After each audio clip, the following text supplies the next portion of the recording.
Hello friends, मैं विकास रावत आज आपका इस यूट्यूब चैनल पर हार्दिक स्वागत करता हूं।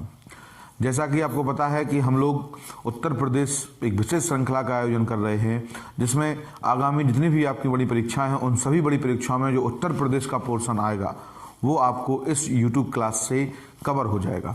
तो इसी अच्छी बात के साथ मैं विकास रावत आज इस उत्तर प्रदेश के इस अगली श्रृंखला को शुरू करें उससे पहले जिन लोगों को भी स्क्रीनशॉट लेना हो स्क्रीनशॉट ले लीजिए।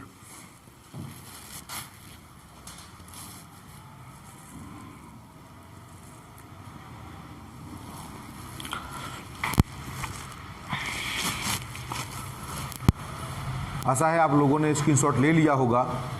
अब हम सबसे पहले आज उत्तर प्रदेश विशेष श्रृंखला को शुरू करें उससे पहले कुछ महत्वपूर्ण जानकारी जो आपको देनी है पिछले लेक्चर के बारे में, उसमें कुछ अशुद्धि हो गई हैं जिसके लिए मैं आपसे क्षमा मांगता हूं। पिछली जो क्लास है उसमें दो बड़ी अशुद्धियां सामने आई हैं। देखिए, कोशिश भर रहती है कि ज़्यादा से ज़्यादा आपको सही कंटेंट दिया जाए, लेकिन फिर भी कुछ मानवीय भूल के कारण, कुछ फैक्ट्स के कारण दिक्कत हो जाती है, तो मैं उसके लिए क्षमा मांगता हूँ। कुछ ऐसे लोग हैं जो हमें तुरंत बता देते हैं, मैं उनका हृदय से आभार प्रकट करता हूँ। और ऐसे ही आप लोग आगे भी अगर कोई अशुद्धि होती है, पहले प्रयास यही रहता है कि पूरी अशुद्धियों को जांच कर ही आपके सामने भेजा जाए, लेकिन फिर भी एक दो अगर रह जाती हैं तो मैं उनसे के लिए क्षमा प्रार्थी हूं और आशा करता हूं कि आप लोग समय समय पर ही बताते रहिए। और आज हम लोग उत्तर प्रदेश के बारे में जाने तो कल की क्लास जो अशुद्धियां हो गई थी, एक अशुद्धि हुई थी जो पूर्ण रूप से मानवीय भूल की थी। हमने बताया था कि जो औद्योगिक कारखाने, जो आर्थिक आपके संभाग हैं उनकी संख्या 4 है, और इसमें जो मध्य वाला जो केंद्रीय आर्थिक संभाग जिसमें हमने लिखा 10 है बल्कि बोल दिए हैं 30 जिले। तो आपको हमने बताया था कि सबसे ज़्यादा जो जिले हैं आर्थिक संभाग में वो आपका पश्चिमी आर्थिक संभाग है 30, और जो केंद्रीय वाला था, केंद्रीय वाले में लिखा 10 है, सही लिखा है, लेकिन मानवीय भूल के कारण उसको मैंने 30 बोला है, तो थोड़ा सा उस पर ध्यान देना है। दूसरी एक जो बड़ी गलती हुई है जो हमने आपको बताया था कि जो बदायूं के जो आप चारों ओर जो जिले हैं उनकी संख्या 9 ना होकर 7 है। तो मैं इस 2 अशुद्धियों के लिए आपसे माफ़ी मांगता हूँ और आगे आइंदा इन चीज़ों का ध्यान रखूँगा, तो इसके लिए क्षमा करें हमें आप। आज हम लोग उत्तर प्रदेश के प्रमुख उद्योगों को लेकर आपके सामने उपलब्ध हुए हैं। आज हम प्रमुख उद्योगों को स्टार्ट करें उससे पहले यही कहना है कि इस चैनल को ढेर सारा प्यार दें, चैनल को सब्सक्राइब करें, ज़्यादा से ज़्यादा लोगों तक इस चैनल को पहुंचाएं एवं इसको शेयर करके बेल आइकन को प्रेस करें, क्योंकि आगामी जितने भी नोटिफिकेशंस हैं वो सब आपके YouTube चैनल पर आते रहेंगे। और आपकी जितनी भी बड़ी परीक्षाएं आपके सामने जो आ रही हैं, भले ही अभी इलेक्शन का मूड है, लेकिन इलेक्शन के बाद तुरंत बड़ी परीक्षाएं आपके सामने हैं, चाहे लेखपाल का हो, चाहे आपका री एग्ज़ाम वीडियो वाला हो, या इसके अलावा सुपर टेट की जो 97,000 17,000 जिन भर्तियों पर भी परीक्षा होनी है वो सभी परीक्षाएं आपकी लगी हुई हैं। और जब परीक्षाएं लगी हुई हैं तो उत्तर प्रदेश आपके लिए एक रामबाण सिद्ध हो सकता है, और इसी सोच के साथ ये श्रृंखला शुरू की गई है। सबसे पहले उत्तर प्रदेश शुरू किया गया है। देखिए, समय का थोड़ा सा अभाव है और इसी के चलते कम वीडियो आ पा रही हैं, लेकिन कोशिश भर ये है कि रोज़ आपको रेगुलर वीडियो मिलें। और अभी बीच में कुछ शादी विवाह का माहौल था, स्वास्थ्य भी थोड़ा ठीक नहीं था, तो वीडियो नहीं आ पाई हैं, उसके लिए मैं क्षमा मांगता हूं, लेकिन आगे कंटिन्यू ऐसे ही क्लासें आपको मिलती रहेंगी। और आज का हम ये लेक्चर शुरू करते हैं। तो सबसे पहले आपको याद रखना है कि उत्तर प्रदेश का सबसे बड़ा उद्योग कौन सा है। तो याद रखना है उत्तर प्रदेश का सबसे बड़ा जो उद्योग है वो है आपका हथकरघा उद्योग। देखिए, अगर एग्रीकल्चर आता है तो एग्रीकल्चर जो है असंगठित है, लेकिन संगठित की अगर चर्चा करें तो हथकरघा उद्योग जो उत्तर प्रदेश का सबसे बड़ा उद्योग है। इसके बारे में आपको याद रखना है कि उत्तर प्रदेश का सबसे बड़ा उद्योग जो है वो हथकरघा उद्योग है। आगे याद रखना है संचालित विशेष आर्थिक क्षेत्र। तो संचालित जो विशेष आर्थिक क्षेत्र हैं उनके बारे में याद रखना है कि जो सेज इसको कहा जाता है, स्पेशल इकोनॉमिक जोन, तो वर्तमान में लगभग 31 special economic zone Uttar Pradesh में संचालित हो रहे हैं। और ये डाटा उत्तर प्रदेश की साइट से लिया गया है। हालांकि किताबों में 2020 से अपडेट नहीं हुआ था, तो ये लेटेस्ट डाटा है, लगभग 31 है, तो इसके बारे में थोड़ा सा याद रखना है। ये जो अभी संचालित सेज हैं उनकी संख्या 31 हो गई है। 2020 में जो किताबों में है, 2020 में जो सेज के बारे में बताया गया है वो 13 थी, तो लगातार बहुत सरकार ने वृद्धि की है इसमें और लगभग 31 हो गई हैं। ये उत्तर प्रदेश की एक साइट है NRI, उसके द्वारा इसको लिया गया है। आगे है उत्तर प्रदेश में प्रथम चीनी मिल कब खोली गई, तो याद रखना है उत्तर प्रदेश की प्रथम चीनी मिल जो है, ये कई बार परीक्षा में पूछा गया है, ये प्रतापपुर एक स्थान है देवरिया में, तो प्रतापपुर देवरिया डिस्ट्रिक्ट में खोली गई और 1903 में। तो याद रखना है ये क्वेश्चन पूछा गया है, इसलिए इसे हमने आपसे डिस्कस किया है कि प्रथम चीनी मिल कब खोली गई या कहाँ खोली गई, तो प्रतापपुर में खोली गई थी। देवरिया प्रतापगढ़ नहीं है, ये प्रतापपुर एक छोटा सा स्थान है, देवरिया डिस्ट्रिक्ट में आता है, तो उसके बारे में याद रखना है। और ये 1903 में। बहुत महत्वपूर्ण है चीनी के उत्पादन में, चीनी के उत्पादन में उत्तर प्रदेश का देश में कौन सा स्थान रखता है, तो याद रखना है चीनी के उत्पादन में उत्तर प्रदेश देश में प्रथम स्थान रखता है, कई बार पेपरों में पूछा गया है और यहाँ भी आपको याद रखना है। आगे है उत्तर भारत का मानचेस्टर। देखिए भारत का मानचेस्टर आपने खूब सुना होगा कि भारत का मानचेस्टर किसे कहा जाता है, ये आप हमें कमेंट बॉक्स में बताएंगे, लेकिन उत्तर भारत का मानचेस्टर किसको कहा जाता है, तो याद रखना है ये कानपुर को कहा जाता है। और वैसे मानचेस्टर शहर कहाँ का है, तो ये भी आप हमें कमेंट बॉक्स में बताएंगे। भारत का मानचेस्टर, मूल मानचेस्टर कहाँ पे है, और उत्तर भारत का जो मानचेस्टर है उसको कानपुर कहा जाता है। आगे चर्चा है भारत स्टील रोलिंग मिल। बहुत बार परीक्षा में पूछी गई है कि भारत स्टील रोलिंग मिल कहाँ पर है, तो याद रखना है ये पश्चिमी उत्तर प्रदेश अर्थात मुजफ्फरनगर में है। कहाँ पर है, मुजफ्फरनगर में है, तो याद रखना है भारत स्टील रोलिंग मिल कहाँ पर है, मुजफ्फरनगर में, भूलेंगे नहीं। तो रोलिंग मिल कहाँ पर है, मुजफ्फरनगर में है, जबकि उत्तर भारत का मानचेस्टर किसे कहा जाता है, कानपुर को। आगे याद रखना है रेल पहिए कारखाना। रेल पहिया कारखाना कहाँ प्रस्तावित है, तो याद रखना है एक रायबरेली में रेल पहिया कारखाना निर्माणाधीन है, जो बनाया जा रहा है, लेकिन काफ़ी दिनों से बनाया जा रहा है। तो याद रखना है रेल पहिया कारखाना कहाँ पर है, रायबरेली में है। क्वेश्चन आ चुका है, आगे भी पूछा जाएगा। आगे है टाटा मोटर्स प्लांट। जो टाटा कंपनी है, टाटा कंपनी का जो मोटर्स प्लांट उत्तर प्रदेश में सबसे बड़ा है वो लखनऊ में है, याद रखिए, और ये ट्रक का निर्माण करता है। तो टाटा मोटर्स प्लांट कहाँ पे लगा हुआ है, लखनऊ में लगाया हुआ है। तो ये भी परीक्षा में पूछा गया है, तो उसके बारे में याद रखना है टाटा मोटर्स प्लांट कहाँ पर है, लखनऊ में। आगे scooters India limited. Scooters India limited कहाँ पर स्थापित किया गया है, तो याद रखना है आपको, ये भी उत्तर प्रदेश की राजधानी लखनऊ में है। तो याद रखना है स्कूटर्स इंडिया लिमिटेड कहाँ पे है, लखनऊ में। आगे चर्चा करें इंडियन पॉलीफाइबर लिमिटेड। कई बार पूछा गया है इंडियन पॉलीफाइबर लिमिटेड कहाँ पर स्थापित है, उत्तर प्रदेश में। तो याद रखना है उत्तर प्रदेश का एक जिला है जिसको हम लखनऊ के बाद बाराबंकी के नाम से जानते हैं। तो बाराबंकी में याद रखना है पॉलीफाइबर लिमिटेड स्थापित किया गया है बाराबंकी में। आगे है वैद्यनाथ आयुर्वेदिक औषधि फर्म।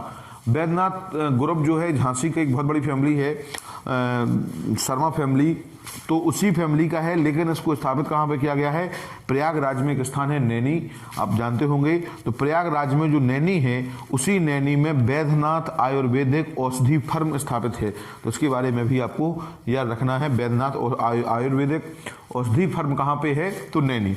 आगे चर्चा करें तो याद रखना है हिंदुस्तान केबल लिमिटेड। कई बार पूछा गया है हिंदुस्तान केबल लिमिटेड कहाँ पे है, तो आपको याद रखना है ये भी आपकी नैनी में है। कहाँ पे है, नैनी में। तो हिंदुस्तान केबल लिमिटेड नैनी में है। वैद्यनाथ फार्मेसी या वैद्यनाथ आयुर्वेदिक औषधि फर्म कहाँ पे है, तो ये भी नैनी में है। आगे चर्चा करें हम इस ओर, तो याद रखना है सबसे महत्वपूर्ण है अफीम कारखाना। अफीम कारखाना कहाँ पे है, तो उत्तर प्रदेश के गाजीपुर में अफीम कारखाना स्थापित किया गया है, कई बार पूछा गया है। आगे चर्चा करें आयुध उपस्कर कारखाना। इसको ऑर्डिनेंस फैक्ट्री के रूप में जानना है आपको कि आयुध उपस्कर कारखाना कहाँ पे है, तो कानपुर में। कहाँ पे है, कानपुर। कई बार पूछा गया है और आगे भी पूछा जाएगा कि आयुध उपस्कर कारखाना कहाँ पर है, उपस्कर कारखाना तो कानपुर में है। यूरिया उर्वरक कारखाना बहुत महत्वपूर्ण क्वेश्चन है। यूरिया उर्वरक कारखाना के बारे में याद रखना है, ये फूलपुर, ये इलाहाबाद प्रयागराज के पास है, और आंवला ये बरेली। तो आंवला बरेली में है और फूलपुर प्रयागराज में है। तो इसके बारे में याद रखना है कि यूरिया उर्वरक कारखाना कहाँ पर है, तो फूलपुर और आंवला। आंवला कहाँ का शहर है, तो बरेली का है, और फूलपुर याद रखना है ये इलाहाबाद के पास है। पंडित जवाहरलाल नेहरू की ये संसदीय सीट रही है। पंडित जवाहरलाल नेहरू जब तक प्रधानमंत्री रहे और जब सांसद बने वो फूलपुर सीट से ही बने थे। और 2014 में इसी सीट से केशव प्रसाद मौर्य, क्षमा करें हमें, फूलपुर सीट से डाटा इधर हो गया है। अभी याद रखना है केशव प्रसाद मौर्य आते हैं फूलपुर सीट से, तो इसके बारे में थोड़ा सा याद रखना है, थोड़ा सा डाउट होगा। लेकिन पंडित जवाहरलाल नेहरू की बहुत प्रसिद्ध सीट है, इलाहाबाद के पास है। तो फूलपुर कहाँ पे है, यूरिया उर्वरक कारखाना फूलपुर इलाहाबाद में है। जबकि आंवला का कारखाना कहाँ पर है, या जो यूरिया उर्वरक कारखाना आंवला स्थान कहाँ पे है, तो ये बरेली जिले में आता है। आगे है कृत्रिम रबर कारखाना। तो कृत्रिम रबर कारखाना के बारे में याद रखना है कि ये मोदी नगर बरेली, मोदी नगर बरेली। आगे चर्चा करें Bharat electric limited. Bharat electric limited के बारे में याद रखना है आपको कि भारत इलेक्ट्रिक लिमिटेड जो है वो गाजियाबाद में है। कहाँ पे है, गाजियाबाद में है, तो इसके बारे में भी आपको थोड़ा सा याद रखना है। आगे चर्चा करें तो आगे आपको याद रखना है कि कृत्रिम रबर कारखाना, एक सेकंड थोड़ा ब्रेक।